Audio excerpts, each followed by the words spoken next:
Prophétiser, ce n'est pas dire ce que Dieu t'a dit. Prophétiser, c'est dire ce que Dieu t'a dit de dire. Où je suis arrêté, s'il y a des choses que Dieu m'a dit. Mais aussi longtemps qu'il ne m'a pas dit de dire, je ne prophétise pas. S'il ne me dit pas de dire, que je commence à dire, voyez ce que je vois, tu vas appeler ça une prophétie, mais Dieu va appeler ça une indiscrétion. C'est la raison pour laquelle Abraham était prophète. Dieu lui a annoncé la destination de Sodome et Gomorrhe, mais Abraham n'a pas dit à l'autre. Parce qu'il y a des choses que Dieu te dit pour toi-même et des choses qu'il te dit pour dire.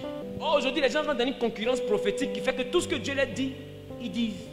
Et c'est ça qui gâte les foyers, et ça qui gâte les maisons, et ça qui détruit les familles. Parce que quand Dieu t'envoie dans sa confidence, c'est pour que tu sois digne de sa confidentialité. C'est pour que Dieu te fait confiance, qu'il ouvre la vie des gens pour que tu puisses voir. Le don de prophétie sans la sagesse est une mauvaise arme. Et c'est pourquoi vous avez remarqué qu'il y a des choses que j'évite de faire de plus en plus. Parce que j'ai pris de l'âge. Si tu veux prophétiser, prophétise en disant ce que Dieu t'a dit de dire. Ne prophétise pas en disant ce que Dieu t'a dit. Il t'a dit qu'elle trompe son mari, mais est-ce qu'il t'a dit de dire qu'elle trompe son mari? Il t'a dit qu'il se masturbe, mais est-ce qu'il t'a dit de dire au micro que le monsieur là se masturbe? Oui, Dieu me dit, je suis d'accord que c'est Dieu qui t'a dit. Mais est-ce que Dieu t'a dit de dire? Parce que Dieu me dit, et puis Dieu me dit de dire.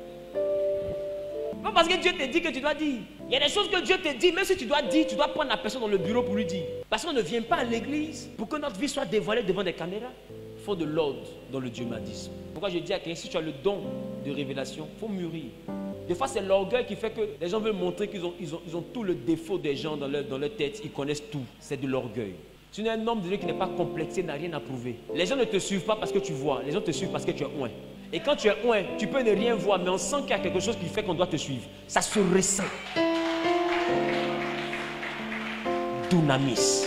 On sent qu'il y a une puissance en toi. On dit, lui, il n'est pas normal. Il y a quelque chose de surnaturel autour de lui. Tu n'as pas besoin de dire, ma maman a trompé mon papa pour qu'il puisse venir au monde.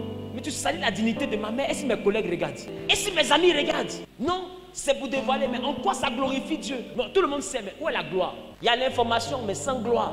Aujourd'hui, les gens enchaînent les informations dans les programmes dits prophétiques. Ce n'est pas de la révélation, c'est de l'indiscrétion. Ils disent ce que Dieu leur a dit, on est d'accord. Mais est-ce qu'ils ont dit ce que Dieu leur a dit de dire? Donc, quand vous avez remarqué, je suis beaucoup silencieux depuis un moment. Parce que Dieu m'a enseigné beaucoup d'autres choses. Et je lui ai demandé pardon. Donc, c'est dit qu'il faisait les Congo ça.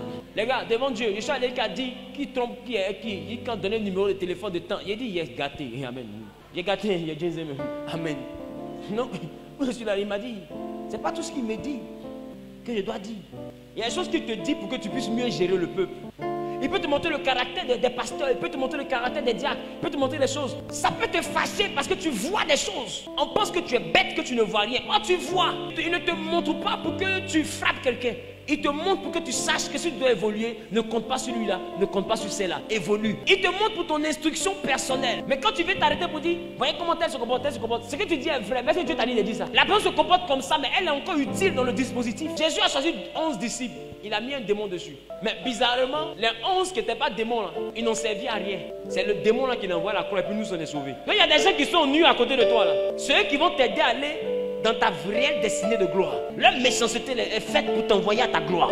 Donc, aussi longtemps que tu ne comprends pas ça, tu vas te dire que la délivrance, c'est de chasser tout ce qui est mauvais. Le bon et le mauvais, quand tu es surnaturel, tu dois savoir jongler avec. Parce qu'il y a de mauvaises choses qui conduisent dans de bonnes choses. Le monde surnaturel est comme ça. Judas est traître. C'est sa traîtrise qui nous a sauvés, nous tous. Un homme surnaturel peut garder son ennemi pendant que tout le monde sait que c'est son ennemi, mais lui fait comme il ne sait pas. Ou bien des fois il sait, mais il le garde. Parce qu'il a eu le temps de discerner un plan divin. Alors Jésus a protégé son ennemi. Est-ce que vous savez que la destinée s'accomplit par les ennemis, mais se célèbre avec les amis? La destinée s'accomplit par les ennemis, mais se célèbre avec les amis.